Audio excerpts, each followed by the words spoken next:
Sesungguhnya Allah Subhanahu wa Ta'ala sungguh ridho kepada seorang hamba yang dia makan satu suap kemudian memuji Allah.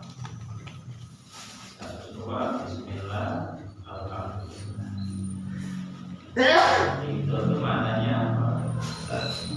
Kalau orang itu makan Bismillah, satu suap Bismillah, Alhamdulillah, itu Allah padanya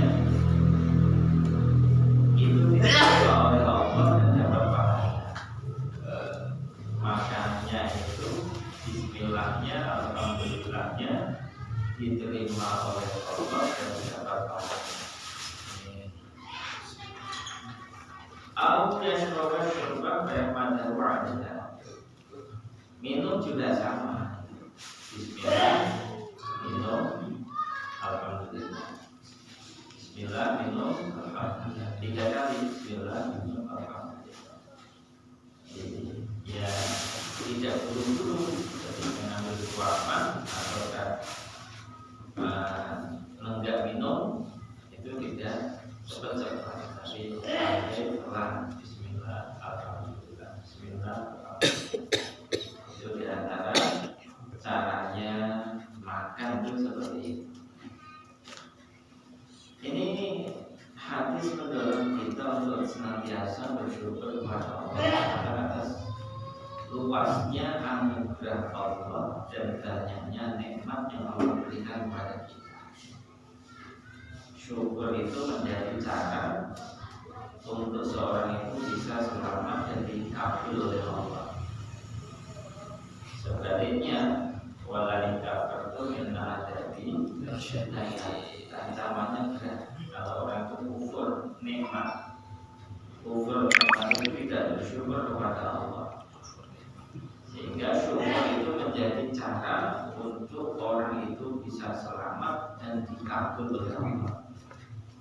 Karena yang berhak dipuji adalah Allah yang memberikan nikmat kepada hamba-hambanya. Perkara yang mubah kalau dibarengi dengan niat yang benar, maka itu nilainya akan menjadi amalan yang berupa ketaatan kepada Allah. Sehingga yang diperoleh apa? Lezatnya duniawi dia dapat, pahala akhirat dia dapat, walaupun perkara mubah. Seperti apa perkara mubah itu ya? Layaknya orang itu hidup, makan, itu perkara yang mubah. Tapi kalau dibarengi dengan niat yang benar, yang bagus niatnya, makan biar kerjanya semangat, ibadahnya semangat, itu nilainya beda dengan yang asal makan tanpa ada niat. Walaupun ya sudah baca Bismillah, Alhamdulillah, tapi kalau dibarengi dengan niat yang banyak itu, niat makan menjalankan perintah Allah, Qulu washrabu wala tusrifu. Kan perintah Allah makan juga itu. Qulu makanlah, washrabu dan minumlah, wala tusrifu dan jangan berlebih-lebihan. Innallaha la yuhibbul musrifin. Allah tidak suka dengan orang-orang yang berlebih-lebihan. Diniat-niatkan. Maka itu akan menjadikan perbuatan yang aslinya mubah menjadi ibadah, sehingga kelezatan duniawi dia dapat, pahala ukhrawiynya dia juga dapat. Ini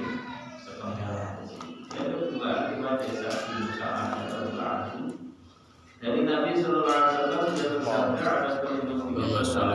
ada orang Islam itu wajib sedekah. Alam muslimin wajib atas setiap orang Islam untuk sedekah. Maka orang tanya, apa itu ilmunya yasin? Kalau nggak ada yang disedekahkan ya Rasul, ya kerja, bayar mau nafsahu ya tasadaq. Kerja, kemudian dia bisa ambil manfaat dari kerjanya itu, manfaat untuk dirinya, kelebihannya bisa disedekahkan. Sampai Nabi begitu. Ditanya lagi Nabi, ilam yastati, kalau nggak bisa kerja ya Rasulullah. Ya udah yu'in adalah aja amal. Tolong itu orang yang lagi butuh, yang lagi susah, yang sempit, yang kepepet, tolong. Itu apapun bantuannya tolong. Masih ditanyakan lagi, kalau nggak bisa ya Rasul, nggak bisa bantu orang yang kepepet, yang lagi susah. Ya udah perintah kebaikan itu juga menjadi sedekah. Sampai bilang lagi kalau nggak bisa perintah kebaikan, terus yumsik anil syari. Masih ada cara lagi untuk sedekah. Yang penting diri kamu nggak berbuat buruk, itu sudah menjadi sedekah. Tahan diri kita untuk berbuat keburukan, itu juga menjadi sedekah. Berarti kita sedekah tidak jadi orang, gitu. Itu yang sudah paling mentok itu. Jadi kalau bisa memang bantu orang. Kalau nggak bisa, ya udah perintah kebaikan. Masih nggak bisa lagi, ya sudah diam, jangan ganggu orang. Sudah sedekah juga itu. Jadi maknanya apa ya? Nah inilah Nabi juga di sini ada pertama kali mendorong selaku umatnya itu untuk bagaimana bekerja dengan gigi, ya, untuk mencukupi kebutuhannya dari jerih payah tangannya, sehingga dari situ dia bisa bersedekah. Fayasudu wajah soal, dan juga dia bisa menjaga dirinya tidak minta-minta sama orang. Tambah lagi kalau berlaku kita mengabadi orang lain malah dapat manfaat dari dia, duanya, kerja dia, amalan dia, dan sedekahnya dia. Maka di sini Nabi memaknai sedekah itu luas dan banyak isinya. Amal kebaikan apapun itu bisa menjadi sedekah. Bahkan sampai menahan diri kita sendiri dari berbuat baik itu pun menjadi sedekah. Sedekah itu tidak susah, sehingga dimaknai tidak usah kaya. Sedekah apapun bisa kita sedekah. Ilmu yang kita miliki kalau disampaikan juga itu menjadi sedekah. Mampunya apa, tenaga bisa disedekah. Apapun bisa menjadi sedekah. Kullu ma'ruf sedekah. Setiap kebaikan apapun itu adalah sedekah. Alhamdulillah.